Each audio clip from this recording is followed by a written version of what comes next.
Hari Anak Nasional yang diperingati setiap tanggal 23 Juli diharapkan menjadi momentum, sinyal untuk terus memperbaiki jaminan perlindungan anak-anak di Indonesia. Hal ini bukan tanpa sebab, karena anak-anaklah yang nantinya akan menjadi penerus bangsa, namun mirisnya saat ini masih sangat rentan mendapatkan kekerasan seksual.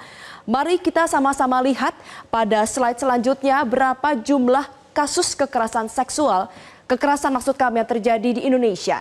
Berdasarkan data dari Kementerian PPPA, terhitung ada sebanyak 13.451 kekerasan per 1 Januari 2024 hingga saat ini, di mana 63,3% diantaranya terjadi pada anak. Sebelum kita membahas terkait dengan rincian di belakangnya, saya akan memberitahu siapa sih sebenarnya pihak-pihak yang dikategorikan sebagai anak. Kalau kita melihat dari sejumlah undang-undang, misalnya dari Undang-Undang HAM, Undang-Undang Perlindungan Anak, Undang-Undang Perkawinan, hingga Undang-Undang 1 2023 merupakan KUHP baru, anak didefinisikan sebagai seseorang yang belum berusia 18 tahun.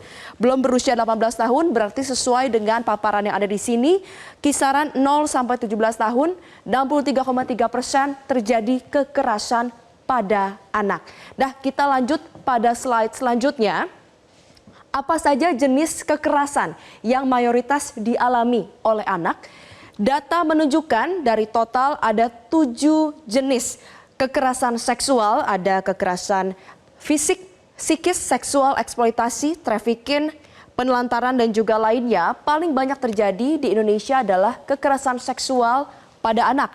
Total ada sebanyak 6.222 korban dari kekerasan seksual anak ini, yang artinya lebih dari 50% kasus kekerasan terhadap anak di Indonesia didominasi oleh kekerasan seksual. Nah, apa sih yang dimaksud dengan kekerasan seksual? Ternyata kekerasan seksual langsung dikategorikan sebagai tindak pidana. Dapat berupa pelecehan seksual fisik, pelecehan seksual non-fisik, perkosaan, perbuatan cabul, persetubuhan, eksploitasi seksual terhadap anak, dan juga lain sebagainya. Kita lanjut kepada slide berikutnya. Siapa sih pihak-pihak yang biasa menjadi pelaku dari kekerasan ini? Data menunjukkan kalau ternyata pelaku mayoritas adalah orang dewasa. Ada sebanyak 81,9%, sementara anak, mereka yang berusia di bawah 18 tahun, ada sebanyak 18,1% anak yang ternyata juga menjadi pelaku dari kekerasan.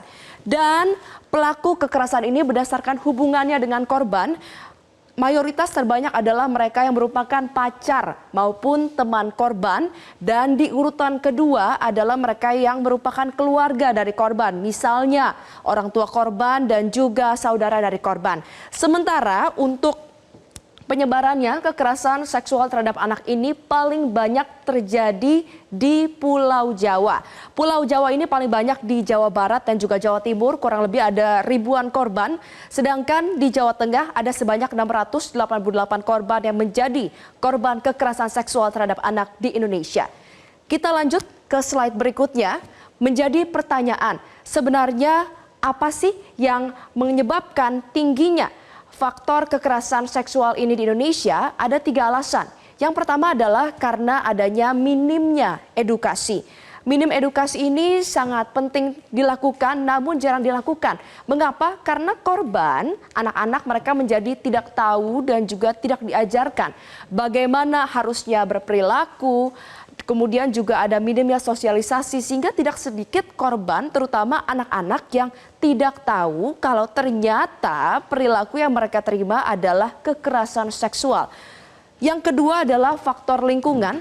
Faktor lingkungan juga sangat berpengaruh karena lingkungan ini biasanya dari orang-orang sekitar, orang-orang dekat. Faktor ekonomi yang akhirnya bisa membuat seorang ini menjadi stres, tertekan, dan akhirnya mempengaruhi tindakan seseorang. Dan yang terakhir adalah alasannya adalah karena ada faktor perlindungan hukum dan juga korban jerat hukum. Ini sebenarnya sudah ada sejumlah regulasi dan juga hal-hal lainnya yang telah diatur oleh pemerintah Indonesia. Namun untuk selengkapnya kita akan bahas di slide berikutnya. Apa saja sih perlindungan hukum terhadap anak korban kekerasan seksual yang sedang dan juga sudah diatur oleh pemerintah di Indonesia? Setidaknya ada 2 undang-undang yang mengatur secara khusus. Yang pertama adalah Undang-Undang Perlindungan Anak UU 35 2014 ada di pasal 15 huruf F yang jelas menyatakan bahwa anak ini wajib memperoleh perlindungan dari kejahatan seksual. Kemudian selanjutnya juga ada di pasal 59 ayat 1 dan juga ayat 2 huruf J.